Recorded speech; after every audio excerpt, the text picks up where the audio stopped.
siglo XI se intensificaron las peregrinaciones a los lugares sagrados de la cristiandad, como Roma, Santiago y Palestina. La meta más ansiada del peregrino era llegar a Jerusalén para postrarse ante el Santo Sepulcro, donde se creía que se depositó el cuerpo de Jesús. Después de las conquistas islámicas de territorios judíos o cristianos, Palestina quedó bajo su dominio. La sociedad occidental, con un exceso de hombres de armas educados según costumbres militares medievales, buscaban como los comerciantes nuevos campos y caminos en Oriente. Los califas abasíes de Bagdad no tuvieron inconveniente en respetar y favorecer las peregrinaciones cristianas a los territorios por ellos controlados, y les proporcionaban las facilidades precisas para estimular su presencia, consiguiendo unos ingresos y beneficios de este trasiego de peregrinos. Después, los turcos selúcidas, conocidos fanáticos e intolerantes, se apoderarían de la región. A Occidente llegaron noticias de las calamidades y sufrimientos de los peregrinos, que además exageraron intencionadamente. Europa fue arrastrada a una guerra con apariencia de santa, bajo la que subyacían intereses geoestratégicos para la economía europea. Comienzan así las cruzadas, con su carga de indulgencias y una gran participación de hombres de armas, especialmente franceses. El 15 de julio de 1900 o 1099 tomaron tras un cruento asedio la ciudad santa de Jerusalén. La victoria fue acompañada de un deshonroso comportamiento por la terrible que sucedió entre musulmanes y judíos. El camino a Jerusalén quedaba así expedito y el territorio organizado en un reino latino, siendo el primer rey Godofredo de Lorena, elegido el mismo 22 de julio, cambiando este título por el de defensor del Santo Sepulcro. Nuevos peligros acechaban a los peregrinos desde el puerto de Jaffa a la ciudad santa, y la necesidad de infraestructuras de apoyo a los que llegaban de Europa hizo que aparecieran los hospitales y con ellos la Orden Militar de San Juan en 1113. No obstante, el peligro persistía en los caminos, y para ofrecer protección en aquellas rutas, el caballero francés Hugo de Payne y un grupo de 8 compañeros fundarían una nueva orden de carácter religioso militar en 1119, la llamada Militia Christi, y se le dio como aposento una parte del lugar que ocupó el Templo de Salomón, siendo a partir de este hecho cuando fueron conocidos como la Milicia del Templo y de ahí templarios. Los templarios se mantuvieron en Palestina hasta la segunda mitad del siglo XIII, fechas en las que se había extendido por media Europa, llegando a España, donde ya aparecen combatiendo a los musulmanes en Aragón y Portugal hacia 1130, y en el Castilla por el 1146, reinando Alfonso VII. A finales del siglo XII, los templarios ya poseían casas cerca del Valle del Tajo, en Cebolla, y el castillo de Villalba, en la margen derecha del Tajo, dominando el camino de Talavera, así como los pasos del río entre las desembocaduras de los afluentes por la izquierda Fedena y Pusa, y parece que ya habían establecido al sur del río, en 1181, según dice el padre Mariana, quien cita una bula de Alejandro III, en la que se enumeran 5 conventos templarios: San Juan de Valladolid, San Salvador de Toro, San Benito de Torrija, San Juan de Otero y Santa María de Montalbán, que pudiera estar haciendo referencia a Melque. El 15 de abril de 1188, Alfonso VIII donaba el castillo de Ronda, en la margen derecha del Tajo, de lo que hoy no queda constancia material, a la Orden de Alcántara, y le asignaba un tercio de la margen izquierda, comprendido entre los ríos Torcón y Fedena. El castillo de Montalbán y la iglesia convento de Melque, por estar situados a la derecha del río Torcón, según esta delimitación deberían quedar fuera del territorio alcantarino, y por tanto una casa templaria en Melque no entraría en colisión jurisdiccional con el territorio referido.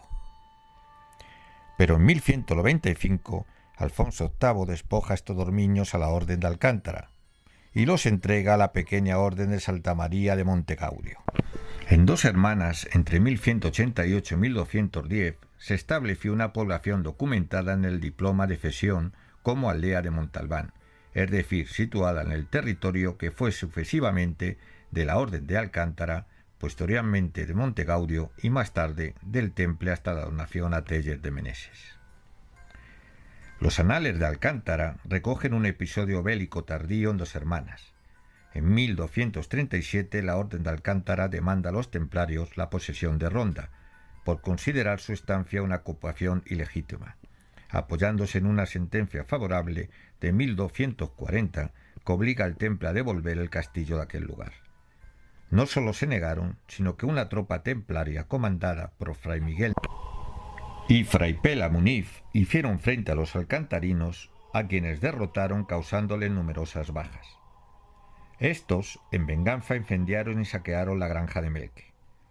Avisadas las guarniciones templarias de Montalbán y Ronda, persiguieron a los saqueadores y les dieron alcance en el arroyo de Merlín, junto al castillo de Dos Hermanas, donde les infligieron un duro castigo que valió a los templarios una pena de excomunión en la persona de su maestre, quien por contar con el apoyo del arzobispo de Santiago no se llegó a ejecutar. Cerca encontraremos también Malamoneda, un despoblado donde las leyendas nacen desde lo profundo de su historia que acentúan más el carácter misterioso. Entre ellas existe una donde se habla que describe que la presencia de una granja templaria es más que probable.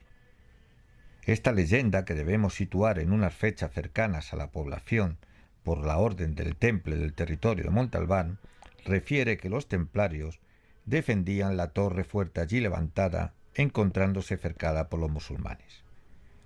Por el rigor del estío, el aljibe se había quedado sin agua, por lo que decidieron pasear una imagen por las almenas y al poco el cielo descargó tanto agua que llenó los depósitos, causando destrozos en el campamento sarraceno.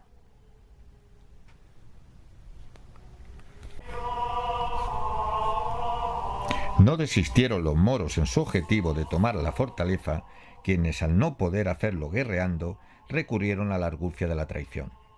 Una noche secuestraron a 2 caballeros y les ofrecieron una fuerte recompensa en oro si abrían el portillo de la torre. El primero contestó de manera airada y lo ejecutaron. El otro aceptó, recibiendo una moneda en prenda. Al llegar la noche, el templario traidor abrió la puerta por la que penetraron los sitiadores, quienes al encontrar dormidos e indefensos a los templarios, matarían a todos, quedándose dueños de la torre.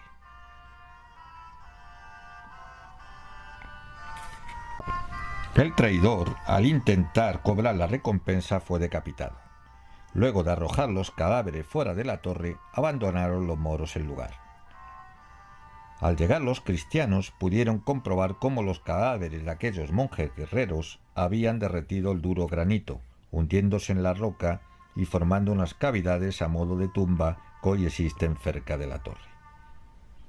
Tan solo hallaron un cadáver que había quedado en la superficie devorado por las alimañas, en una de cuyas manos apretaba una moneda de oro el templario traidor. Cuentan que por las noches el alma del traidor busca la moneda para pagar al diablo el rescate de su alma.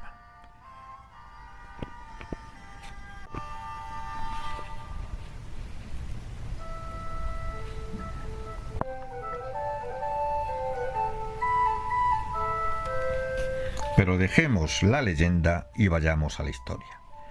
Por el año 1148 consta la existencia del monasterio, sin duda ya cisterciense, de Santa María de Valdemec, continuando los monjes blancos su estancia por lo menos hasta la mitad de la última década del siglo XII. No mucho después del año 1192, y sin que sepamos concretamente por qué, el cister abandona el monasterio e iglesia de Melque, quedando el paraje relativamente solitario. Por otra parte, como lugar de realengo desde la Reconquista, debió pertenecer al conjunto territorial de la Orden de los Templarios, establecidos por el extenso estado de Montalbán desde tiempo atrás por concesión de Alfonso VII. La tradición popular atribuyó siempre a los templarios la estancia en Montalbán y Melque, y la historia más estricta constata que una bailía templaria, seguramente la tercera de las 24 que poseían en Castilla, tuvo sede en estos parajes. Los caballeros del Temple restaurarían el castillo, lo ampliarían y refortificarían. La leyenda atribuiría también a los templarios la comunicación subterránea que uniría el castillo con la iglesia y convento de Melque, y en la que depositarían a buen recaudo los legendarios tesoros de que disponían cuando se vieron forzados a abandonar definitivamente el territorio. Antes de la supresión canónica de la Orden del Temple en el Concilio de Viena, en el definado francés celebrado en 1311, siendo maestre de España, don Rodrigo Yáñez o Ibáñez mandó secuestrar todos los bienes de la orden templaria poseían estos dominios reales, anexionándolos a la corona y disponiendo de ellos arbitrariamente.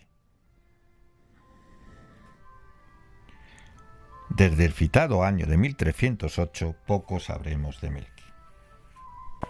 Parece ser que la peste y las epidemias motivadas por la retención de las aguas en los pequeños embalses que rodeaban el monasterio influirían también en el ánimo de los ya escasos habitantes de los contornos de Melque para trasladarse a una nueva aldea. Pudiera ser que por entonces, a fines del siglo XV o tal vez XVI, sucediera uno de los hechos más lamentables de la historia de Melque. Gentes desaprensivas y sacrílegas, conocedoras de los imaginarios tesoros de los templarios en los anejos de la iglesia, del convento y del castillo, provocaron un incendio.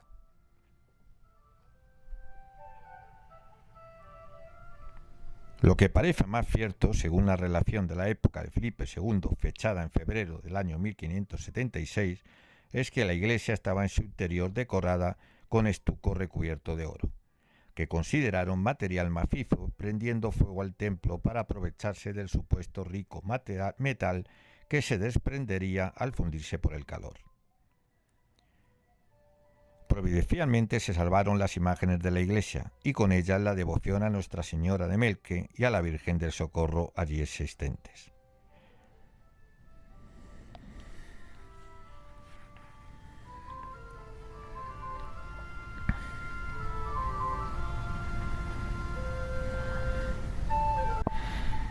En las citadas relaciones de Felipe II se dice que Nuestra Señora de Melque es un edificio no muy grande metido debajo de tierra, que a la que entran por gradas sin cubierta ninguna, es toda de piedras grandes labradas y de bóveda, y que la causa por la que está debajo es porque la bóveda no la cubriese. El pasaje transcrito nos parece confuso, y la descripción de la iglesia es como si se quiera convertir en misteriosa, a no ser que el incendio referido, el abandono consiguiente y el propósito oculto anterior o posterior a esto sería que nadie pudiera dar con el templo, pues hubiera acumulado tal cantidad de tierra alrededor que el templo estaba soterrado. Es tan singular dato y rara circunstancia se constata de nuevo en los siglos XVIII, cuando el ilustre sacerdote de la Puebla de Montalbán, don Manuel de Moncharaz, párroco de la misma, contestaba las relaciones de Lorenzana en 1788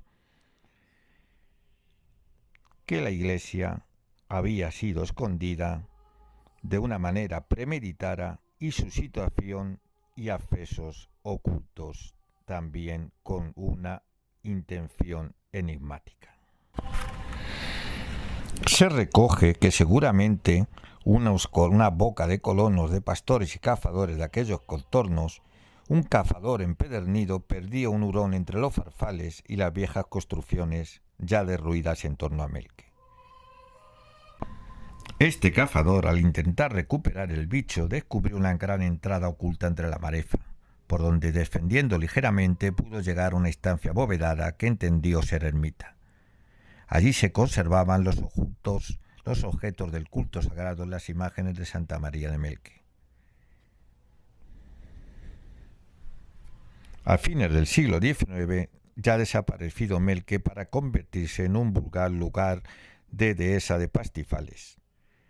Pero ¿qué pasaría con su enigmática Virgen hallada en el interior soterrado? La imagen estaba hueca por la espalda, lo que supone que se trataba de un sagrario relicario que en la época medieval contendría restos de mártires o confesores diversos y posiblemente el sacramento de la Eucaristía.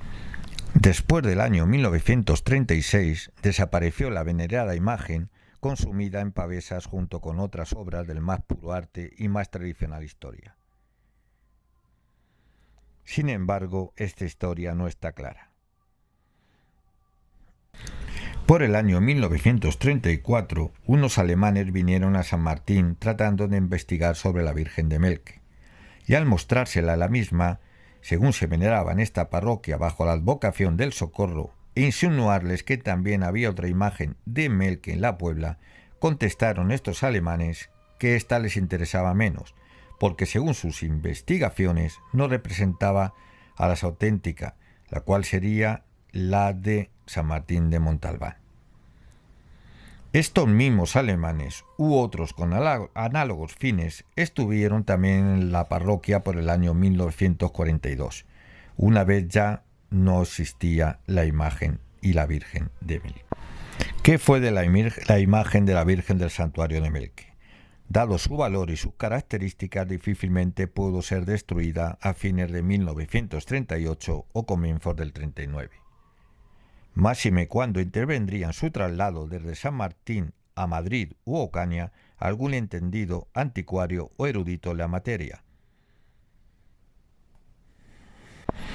La Virgen de San Martín, que levantó tanto interés y que provenía de Melque, presentaba una manzana en su mano derecha. La imagen de esta parroquia no pudo ser bien estudiada por infatigables recopiladores de datos, pues solo la persona encargada de vestirla y de vestirla lo hacía de un modo discreto y privado. Esta mujer no dejó de advertir el calzado puntiagudo de la efigie, lo que no se constata en la otra similar. Lo que sí se sabe es que solo un erudito de Toledo llegó a estudiarla una vez desnuda de sus atavíos y de alguna manera dijo que si era grande el enigma de Melque, más grande era el enigma de la Virgen. ¿Qué guardaba el relicario que tanto interés movió a los alemanes y luego más tarde a la Anneberbe es un misterio aún hoy en día? ¿Qué reliquia escondería la Virgen de Melque por la que tantas veces los alemanes han explorado la zona, incluido Malamoneda, en cuya fortificación existió enfrente una capilla que en tiempos ya de Franco fue desmantelada piedra a piedra por otro representante del esoterismo alemán?